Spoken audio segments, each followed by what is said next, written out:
அதிமுகவை RSS வழி நடத்தினால் என்ன தவறு என பாஜக இணை அமைச்சர் எல் முருகன் பேசியிருப்பது அதிமுகவினரிடையே கடும் கொந்தளிப்பை ஏற்படுத்தியுள்ளது.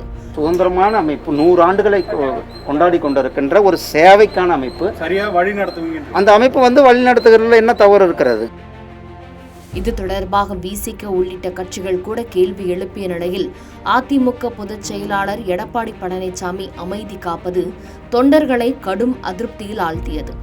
ஜெயலலிதா இருந்தவரை இராணுவ கட்டுப்பாட்டோடு இருந்த இயக்கம் என பெயர் பெற்ற அதிமுக அவரது மறைவுக்கு பிறகு பல்வேறு சிக்கல்களை எதிர்கொண்டது. சசிகலா, டிடிவி தினகரன், OPS என அடுத்தடுத்து பிளவுகள் ஏற்பட்ட நிலையில் 2017 OPS எடப்பாடி இணைந்து ஆட்சியை தொடர்ந்து 4 ஆண்டுகள் நடத்தினர். இருவரும் சேர்ந்ததற்கு பின்னணியில் பாஜக இருந்ததாக கூறப்பட்டது. 2021 நடைபெற்ற சட்டமன்ற தேர்தலில் அதிமுக பாஜக கூட்டணி அமைந்தது.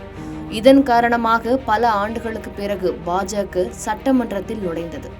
தொடர்ந்து தமிழக பாஜக தலைவராக அண்ணாமலை பொறுப்பேற்றதும் அதிமுக பாஜக கூட்டணியில் விரிசல் ஏற்பட தொடங்கியது.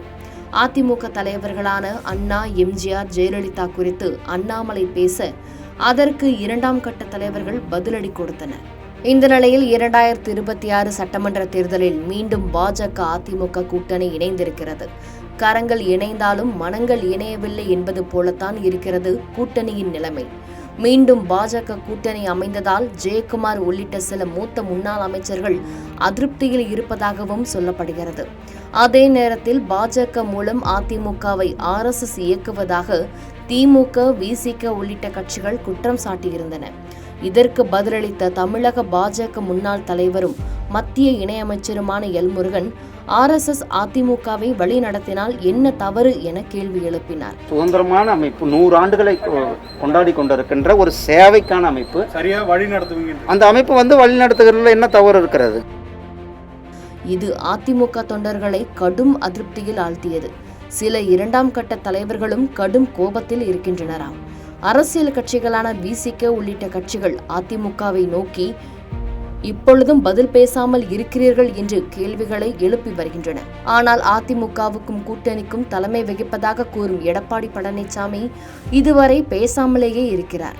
கடந்த ஆட்சி காலத்தில் பாஜக தலைவர்கள் அதிமுக தலைவர்கள் குறித்து விமர்சித்த போதும் எடப்பாடி பழனிசாமி அமைதியை காத்து வந்தது குறிப்பிடத்தக்கது.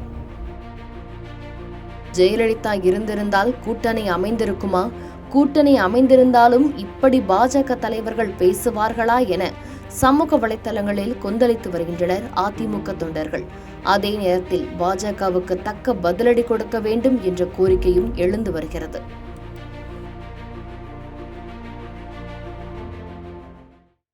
செய்திகளை உடனுக்குடன் தெரிந்து கொள்ள கீழ்கண்ட கேபிள் மற்றும் DTH நெட்வொர்க்குகளில் எம்நாடு செய்தி தொலைக்காட்சியை காணுங்கள். பாதகம் செய்பவரை கண்டால் நாம் பயம் கொள்ளலாகாது பாப்பா. மோதி மிதித்துவிடு பாப்பா, அவர் முகத்தில் உமிழ்ந்துவிடு பாப்பா. அண்மை செய்திகளை உடனுக்குடன் தெரிந்து கொள்ள இணைந்திருங்கள் எம்நாடு தொலைக்காட்சியுடன்.